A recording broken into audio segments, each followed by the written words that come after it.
menjauh saja, menjauh saja. Jadi itu Bahaya. jadi kelihatan lehernya ya, sisinya ya.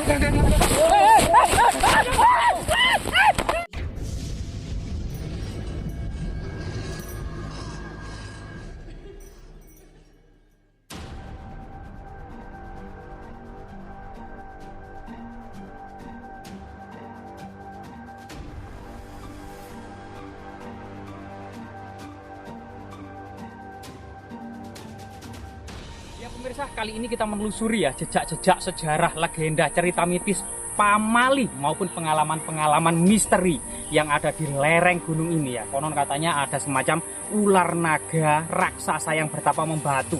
Nah kali ini kita bersama-sama teman dan warga untuk menelisik ya jejak-jejak tersebut. Dan di sini memang semacam hutan larangan ya. Kondisinya sangat rimbun, bahkan hampir-hampir tidak terjamah oleh manusia. Coba kita tunggu.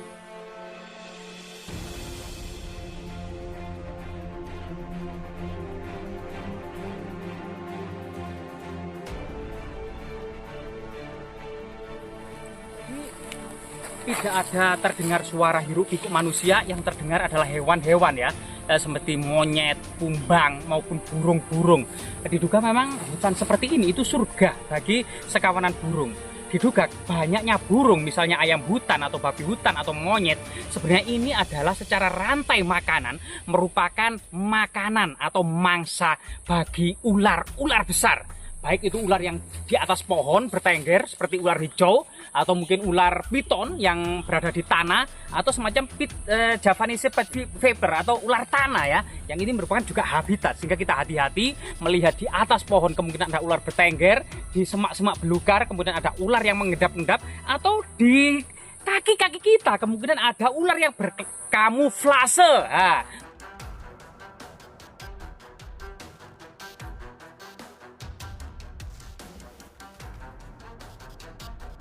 Ini pohon-pohon labuk saja ini biasanya juga kemudian menjadi sarang-sarang dari ular ya, ular-ular yang besar atau ular-ular kecil. Nah, di sini menurut cerita tutur masyarakat ini sangat banyak sekali ya jenis-jenis ular yang ada di sini.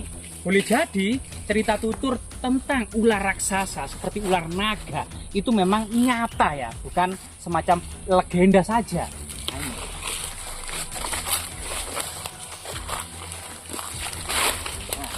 Ini memang ada semacam jalan setapak ya, entah ini jalan manusia atau jalan sekawanan hewan-hewan ya, tapi mirip seperti jalan sekawanan hewan ini.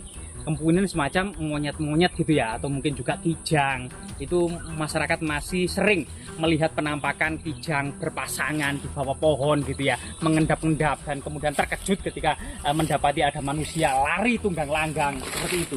Artinya memang kemungkinan banyaknya kemudian mangsa di sini ini merupakan habitat bagi ular-ular besar. Ular-ular besar juga meskipun tidak memiliki akal untuk berpikir, tapi dia itu tahu mana lokasi hutan yang banyak habitat dari mangsanya. Sebenarnya ya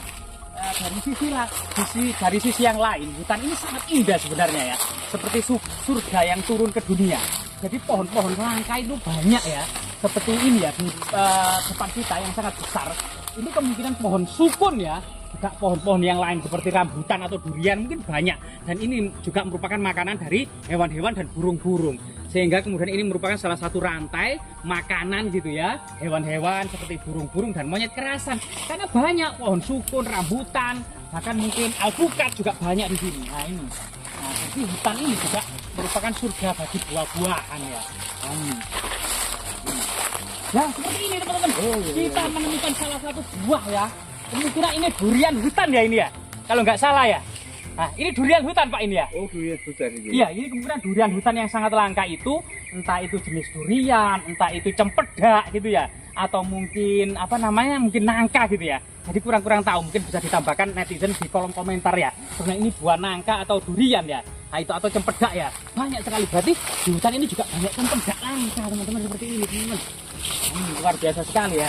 Nah, ini. Hutan merupakan sebuah anugerah yang wajib kita lestarikan ya, kita jaga.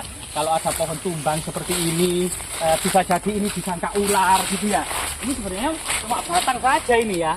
bukan ular, namun ada kesadaran masyarakat untuk kemudian melestarikan, menanami dari jenis-jenis pohon langka, buah-buahan. Ini sudah waktunya ya, buah-buahan itu harus ditanam di hutan biar hewan-hewannya itu kerasan karena banyak makanan kan gitu.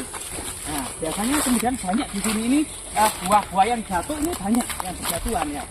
Nah, kalau umbi-umbian seperti talas seperti ini biasanya itu makanan kesukaan celeng atau kemudian babi hutan. Itu kemudian menggaruk-garuk tanah, menggali umbi-umbian untuk dimakan. Nah, di sini. Kelihatannya di depan itu mulai sudah agak angker gitu ya, agak gelap. Di sana itu kelihatannya ada gua-gua misterius ya, sehingga kemudian kita harus lebih hati-hati dan waspada. Nah, dan pohon-pohon raksasa ini seperti ini pohon bendo, ini juga buahnya ini kesukaan dari monyet-monyet. Jadi pohon bendo itu daunnya seperti ini, jenis sukun-sukunan.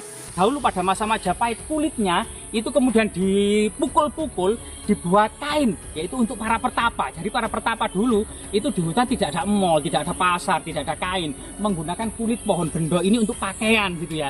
Jadi mirip Mr. Flintstone ya, masa purba zaman batu.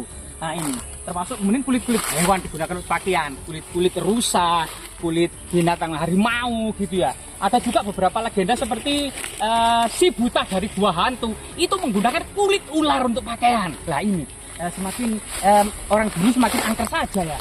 Nah ini coba kita lihat, mungkin di sana itu ada penampakan karena auranya itu berbeda dengan dasana. Jadi di sini kita sudah merasakan hangat-hangat gimana gitu loh. Ini coba ya. Nah, ini ada jembatan yang kedua ya. Ini juga dibangun pada masa kolonial. Jadi, nah di sini ada jembatan masa kolonial ya teman-teman. Jadi ini terlihat sekali ya. Jadi jembatan kuno atau jembatan masa kolonial ini kemudian dibangun sedemikian rupa, besar, lebar dalam ukuran zaman itu gitu ya. Dan batu-batunya ini khas, semuanya berwarna hitam ya, seperti dicuci atau dikasak, kemudian ditempelkan dengan adonan yang pada waktu itu sebenarnya belum ditemukan semen, karena di semen itu sudah baru ditemukan abad ke-20. Kemungkinan ini pertengahan abad 20 itu baru ditemukan semen. Ini kemungkinan ada semacam adonan yang bisa merekat seperti gamping gitu ya. Nah, coba kita setelah jembatan kita agak ke sana sedikit gitu ya. Nah, di sini juga ada pohon raksasa yang konon katanya juga merupakan sarang ular naga ya, karena pohonnya itu sangat besar sekali. Nah, mungkin bisa teman-teman bisa melihatnya ya, akan bisa menyaksikan pohon ini. Loh, seperti ini teman-teman.